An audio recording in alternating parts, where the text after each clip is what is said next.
La vaccination s'accélère en France, c'est en tout cas le souhait du ministre de la Santé Olivier Véran, qui promet que les plus de 75 ans seront bientôt tous vaccinés. Se pose alors le défi logistique du transport et de la conservation de ce vaccin qui doit être maintenu à la température de moins 70 degrés. Sur ce plateau avec nous ce matin, Gilles Labranque, bonjour. Bonjour. Vous êtes PDG du groupe Sofrigam, spécialisé dans les emballages et la logistique de transport de vaccins.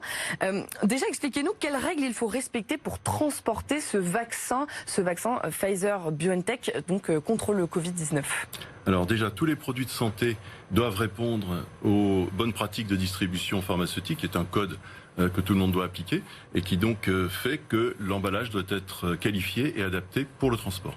Alors justement, vous l'avez apporté, oui. cette boîte, parce oui, que vous avez reçu une homologation pour pouvoir transporter et conserver le vaccin. Alors racontez-nous un petit peu l'histoire de cette boîte de transport et de conservation. Alors déjà, on n'a pas reçu d'homologation. Ah, pas encore. Non. Alors, je m'explique. Les qualifications, c'est l'application d'une norme, et donc c'est au fabricant d'appliquer la norme, et quelque part, il s'auto-certifie si vous le souhaitez, si vous voulez, mais la qualification répond à des règles très précises.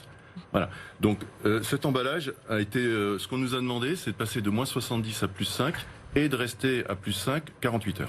Alors justement, pourquoi est-ce qu'on passe de moins 70 à plus 5 ? On a l'impression à chaque fois qu'on entend dire qu'il faut que le vaccin reste à moins 70. En fait, ça n'est pas le cas ? Alors, le stockage. Alors, premièrement, on applique les règles que Pfizer a données, c'est-à-dire que pour l'application de son vaccin, il y a des règles très précises. La conservation à moins 70 permet, il me semble, 6 mois.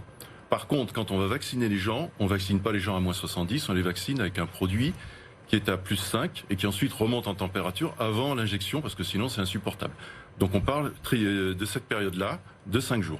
Donc nous on a 2 jours pour amener ça, enfin on n'a pas 2 jours, c'est les logisticiens qui le font, ils ont 2 jours pour l'amener jusqu'au réfrigérateur de l'EHPAD ou du lieu de vaccination. Est-ce que vous pourriez nous montrer alors oui. justement cette petite boîte que vous avez apportée avec vous?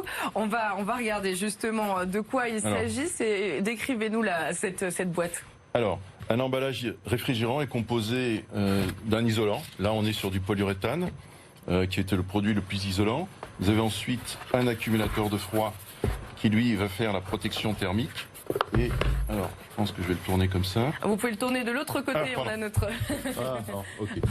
Et vous avez ensuite ce qu'on appelle le carton de groupage qui lui va contenir les petits... Alors ça c'est des placebos bien évidemment, les petits flacons qui contiennent 5 doses chacun de vaccins.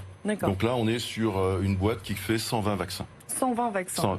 Il y a 24 boîtes à 24 fioles qui font 120 vaccins. Aujourd'hui, c'est une logistique extrêmement importante, j'imagine, pour le gouvernement. Ça doit être un défi logistique.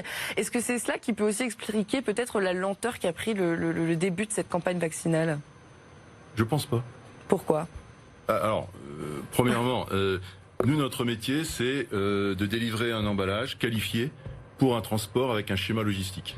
Donc on a reçu un schéma logistique, on a fait la qualification pendant les fêtes d'ailleurs, et maintenant on le fabrique. Voilà. D'accord. Donc la chaîne du froid c'est quelque chose qui est, comment dirais-je, pour nous c'est classique.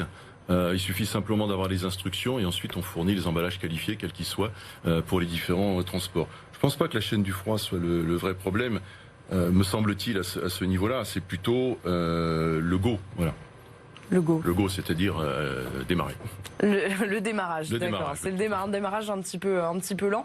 Mais une fois finalement que vous avez reçu justement ces consignes, en fait, c'est plutôt facile à mettre en place, est-ce que vous nous dites ?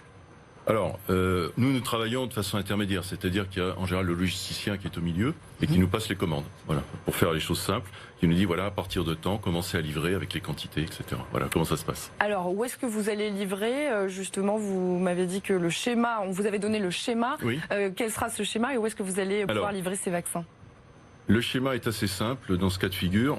On part des congélateurs basse température à moins 70, moins 80.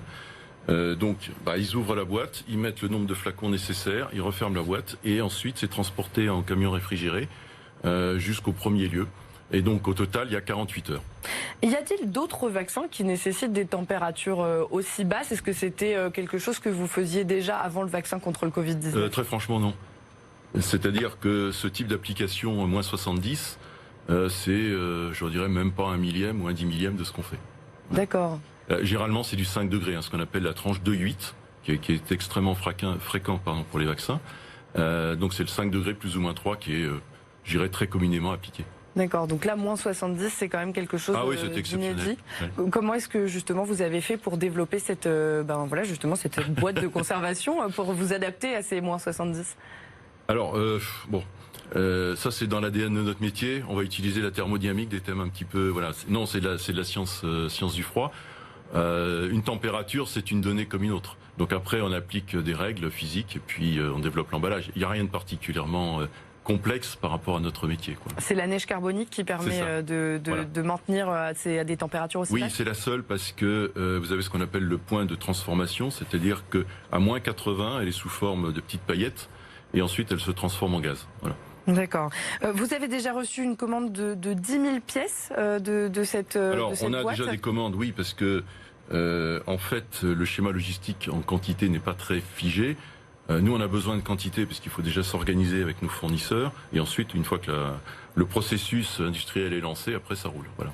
D'accord. Bon, en tout cas, voilà, ces boîtes, elles vont permettre donc justement d'acheminer des réfrigérateurs jusqu'aux hôpitaux où les patients seront vaccinés, ce nouveau vaccin. Quand vous avez entendu parler de ce vaccin à moins 70 degrés, ça a été un nouveau challenge pour vous ?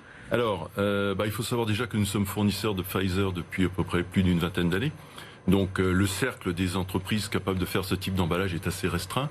Oui, on a démarré et puis ensuite on s'est bien douté qu'il y avait une distribution nationale où là il faudrait des températures différentes. Merci beaucoup. Gilles Labranque, je le rappelle, vous êtes PDG du groupe Sofrigam spécialisé dans les emballages et la logistique du transport de vaccins. Vous allez avoir un petit peu de travail dans les semaines à venir. Merci d'avoir été sur le plateau de BFM Paris et très bonne journée à vous. Tout de suite, la météo.